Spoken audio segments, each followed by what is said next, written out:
Hey y'all, this is my review for the Real Housewives of New Jersey, episode 11. This is the episode where, Teresa loses it. This is my first time watching. Normally I do my reviews on the second watch, but I'm just like, I kind of only want to see this episode once because I know they're going to put the fight at the very last minute of the hour, followed by to be continued. And I'm just going to be angry. So yeah, first watch. Let's get into the episode. So we open this episode with Teresa and her girls finally moving out their house after all these years. She seems very excited. And then we get a little montage of what some of the other ladies are doing. And now we're with Dolores. And it looks like her ex-husband Frank is moving in with her and the kids. I'm guessing Dolores is expecting to be back next season, so this could be kind of part of her storyline. I'm also curious, since she got a new man and all, like how is he going to deal with her living with her ex-husband?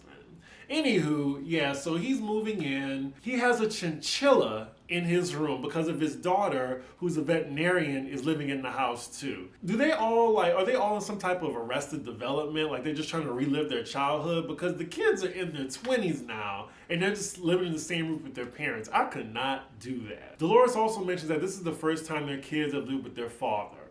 If that was me, I would have been like, too little, too late. I will visit you, but yeah, we ain't living together. So now the topic of conversation between Frank and Dolores is the upcoming trip to Nashville. We learn that they're all going to be staying in a house together. All the husbands and all the wives. Yes, I know that some of them aren't husband and wife, but y'all know what I mean. Dolores is also concerned because there's still tension between Margaret and Teresa. I think everyone on that trip knew it was inevitable that Teresa and Margaret was going to go at it at some point. Next scene, we're back with Teresa and we see that the movers are still at her place. She really is moving in with this man after she only known him for a year. Just like moving all her life and her kids into one house with his kids too. I mean, she moves fast. I really feel like this is going to blow up in her face. In my opinion, her man Louis is just another variant of Joe Giudice. Okay, so here we go with the flashbacks of good times in the house. I'll give it to Teresa. This is the only way to move. Like, oh, can you put this in the bag? Can you put that in the box? We're going to take this, and that. Thank you. Like, yeah, I don't want to do anything. Moving is one of the most stressful things as an adult next to doing your taxes. So it's commercial break right now, and I just saw a promo for Karen Huger's new show. It's coming up this Sunday. Is anybody in the chat excited for this? I mean, it's a 2-part special, but nah, like I'm gonna give it a watch, but I'm not gonna be entertained at all. Like, I mean, I like Karen, but I think I like her more as a part of an ensemble. Other than that, like, why should I care about this show? Anywho, so next scene, we're still with Teresa and she's in her car with her daughter and they're driving to the new house. Melissa calls her, she puts her on speaker. From the dialogue in this conversation, they are definitely not friends. They don't even talk to each other like friends. After some pleasantries with Melissa talks about Nashville coming up. Teresa brings up Margaret immediately, saying, I just hope she doesn't bring up Louis. Actually, all the women have been talking about Louis, so why is it Margaret? The only thing Melissa can tell Teresa in this moment is, I hope you calm down with Margaret, even though we know that's not happening and the fight is inevitable. So Teresa and the girls arrive at the new house. It's really nice. It looks a little bit less gaudier than their first one. Louis and his son is there. He has 2 sons, but only one of them will be living with him. They do a little tour of the house. Everybody sees their own rooms. Look at Gia in her confessional. Like, she has really become like the friend of the show, like an unofficial one. She says it's going to take a little bit of adjusting, but she likes it. And then here go Louis, like they go outside, he has a surprise for Teresa. He loves this grandstanding. He gets her a welcome mat with a sentimental quote that's dedicated to her deceased parents. And of course she loves it. Has he proposed to her yet? No, I don't think so. They're just moving in together. This scene is just so sugary and sweet. It's giving me diabetes, so let's fast forward. Whew, thank God that's over. So next scene, we're just getting a montage of all the ladies getting ready for Nashville. We're almost 20 minutes in. I feel like I haven't seen any of the other wives. It's just been like the Teresa show. Does that make sense? Because this kind of is the Teresa show already. Throughout this montage, we just have a bunch of the ladies just worrying about Teresa versus Marge. They don't want any tension. Shut up. Shut up. It's going to be a boring season if there weren't any fights. If it was a pleasant trip to Nashville, of course some shit going to go left. We see Margaret talking to her husband, and she makes it known that she is not going to let Teresa treat her like shit. Child, we just going down the line from couple to couple, talking about Teresa and Margaret. Yeah, we could keep going. So the ladies and gents all arrive in Nashville at the airport. I'm trying to think, have I been to Nashville before? I've definitely been to Memphis. I feel like I've been to Nashville before. Because don't they have that little street? Isn't it Bill Street, y'all? Or is that Memphis? Let me know in the comments. I feel like I've definitely been to Memphis, but I feel like I've been to Nashville before. So thankfully there's 2 vans for everybody, so Margaret and Teresa will be separated for most of the time. Now Melissa, please tell me you knew the state that Nashville is in. Lord have mercy. And not Joe saying he jet lagged from New Jersey to Tennessee. That's like what? Less than 2-hour flight, sir. And then, this is the kicker, y'all. So, Melissa's talking about the Sweet 16 she had. Bravo didn't even care to cover it in an episode. They covered it in like a 10-second flashback. Wow. Because you know that was basically Melissa's storyline for the season, her daughter. I know she must be pissed because there were definitely cameras there. And then unfortunately, I just heard a rumor that all the cast was asked back for next season, which shouldn't be a surprise because the ratings for this have been like at least 1 million per week. So why fix what's not broken? Even though I think Melissa has definitely exhausted her time on this franchise. So they all get to the house and it is very nice and very large, and we have Tracy to thank because she has a realtor friend that hooked them up. So this was interesting. So they're looking at rooms right now, and I'm guessing Teresa just expects to have the master, and her reason is because it's Louis' first trip. And then Dolores pipes up and says, oh, well, yeah, I promised Teresa the master.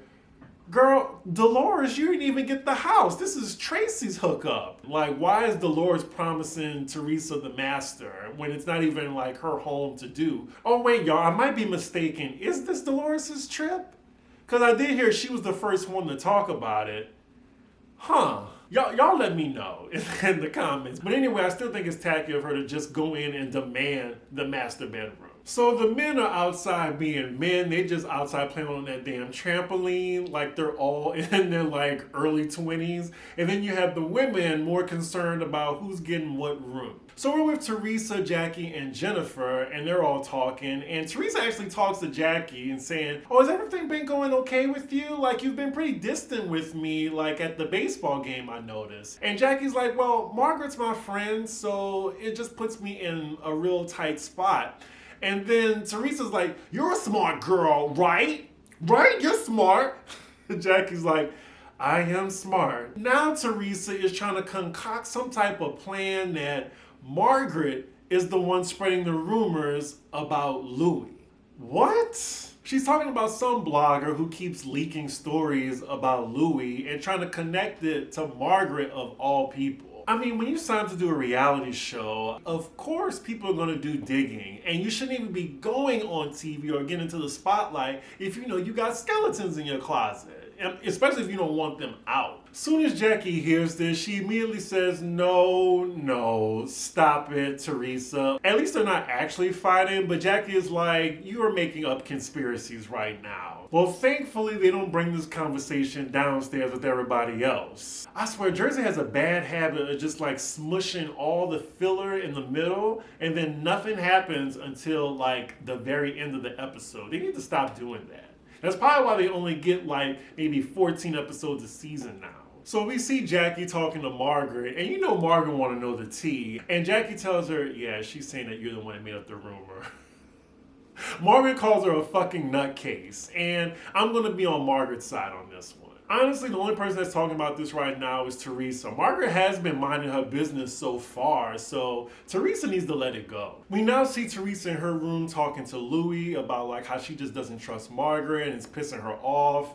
And Louis tells her that, Margaret likes poking holes in people's lives. Okay, sir, now let's not pretend those rumors aren't far-fetched, okay? You the one who signed up to be on the circus, and you with the head clown, so what do you expect? Teresa looked like she ready for Margaret. I'm surprised she didn't just attack her on sight. So they're all getting ready to go to this place called Nashville Underground, and the main attraction is a mechanical bull. Right. So as they're about to go out, Jennifer's husband arrives, and it looks like he's, all good with the other men.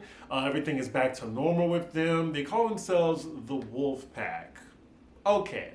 Anywho, I'm glad that Jennifer isn't the main source of drama right now. Like, she needed a break. I love how they all say, oh, we're just going to have a nice dinner tonight. Everything's going to be cool.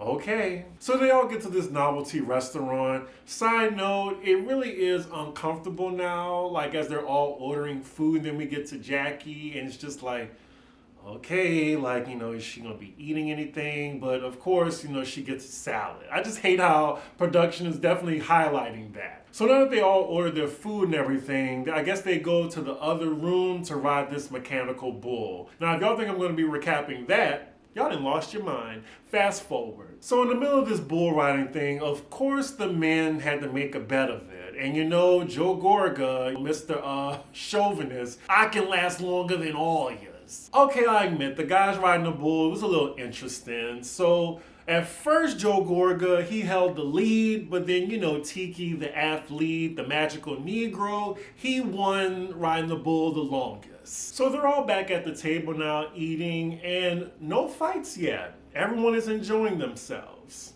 for now. So the topic of conversation is what they're going to do the next day, and Melissa's idea is they're going to all go to a recording studio and actually record a song together, like a country song. I think Margaret's making a joke like I could be a background singer, and here comes Teresa, try to throw some shade oh, well, I don't want to be a part of that if she's going to be on it. And everyone's just like, okay.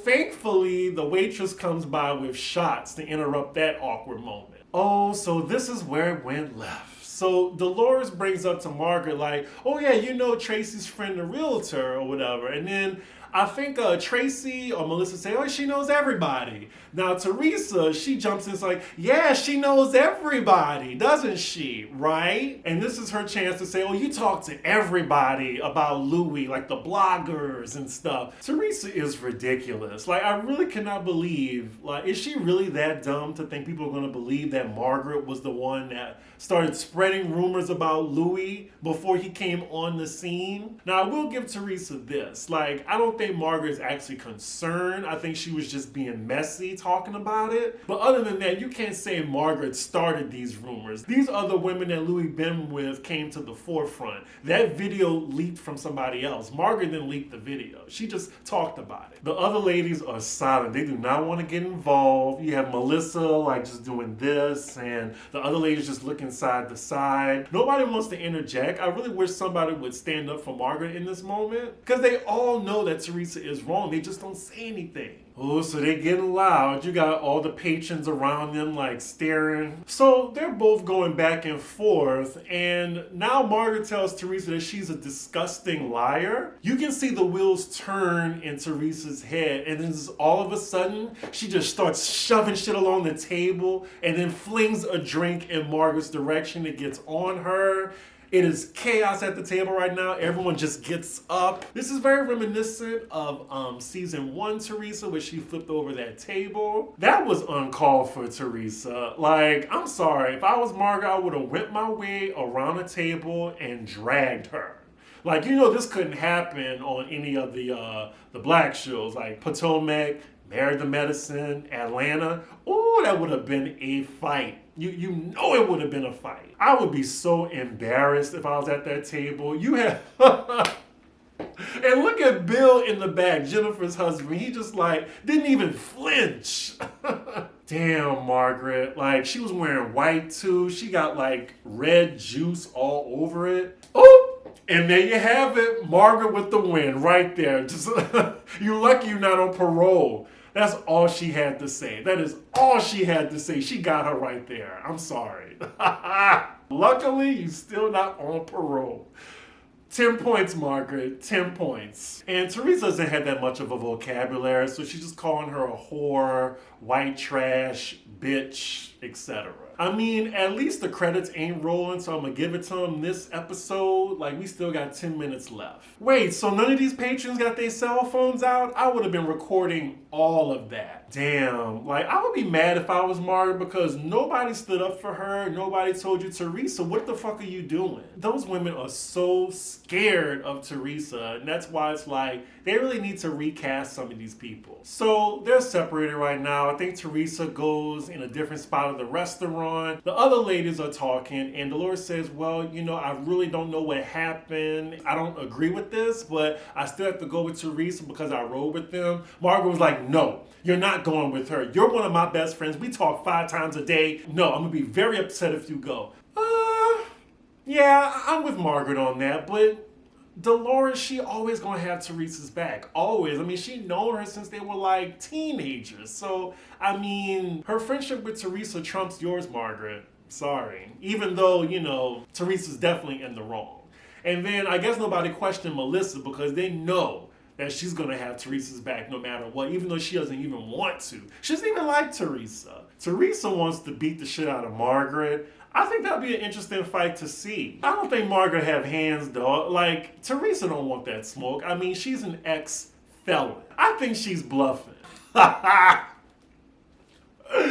Oh, Margaret called Teresa a thug and an animal. I was hoping she would call her a thug in a cocktail dress. Shout out to Alex McCord. Teresa loves saying white trash, but Teresa, if Margaret is white trash, then what are you? Teresa goes back upstairs to curse Margaret out. Margaret isn't intimidated. Some of the husbands are even laughing. And everybody who's, you know, under the Teresa umbrella, her friends, they leave with her in the other van. So we're back in the van with Teresa. It looks like the only girls that went with her is Melissa and Jennifer. Dolores looked like she stayed behind, which is great. Teresa's just talking about how she wants to strangle Margaret. She's a vile, disgusting, white trash whore. Even her man say, why did you throw a drink at her? It's funny because everybody on this cast like knows that Teresa is in the wrong, but they don't want to call her out on it for some strange reason. All Margaret called her was a disgusting liar. Teresa has been called worse. Now, I wish she had that energy for Kim,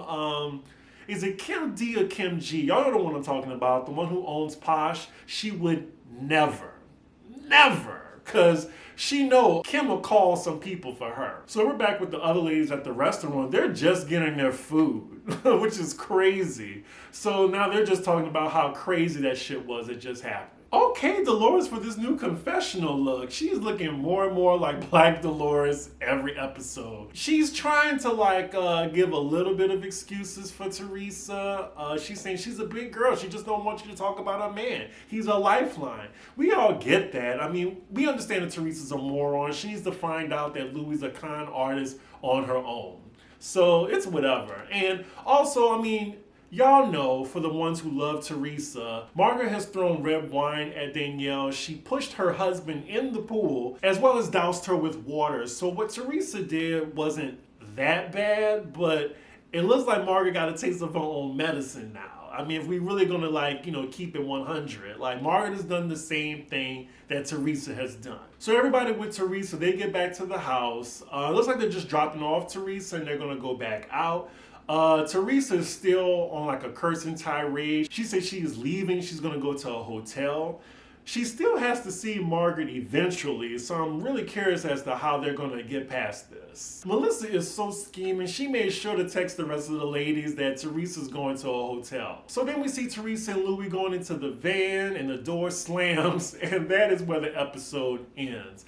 I'm really glad we did not get it to be continued. I think Bravo was listening to us. At first, I think they actually did have it to be continued and fade to black, but they've been listening to the fans, so I think they hurried up and re-edited the episode. They even gave us a preview for next week. It looks okay. Of course, I'm looking forward to round 2 between Teresa and Margaret. Whose side are y'all on? Definitely Margaret. I mean, Teresa is just, she's a moronic beast. You beast! Yes, she's a moronic beast. And I'm not really sure why, like, none of the cast holds her accountable. But yeah, I mean, it's the Teresa show, so nobody gonna call our ass out. Decent episode. Again, they need to work on these filler middle parts because it really be losing me. Yeah, so with that, y'all, make sure y'all like, comment, and subscribe, and I will see y'all for the next episode. Bye.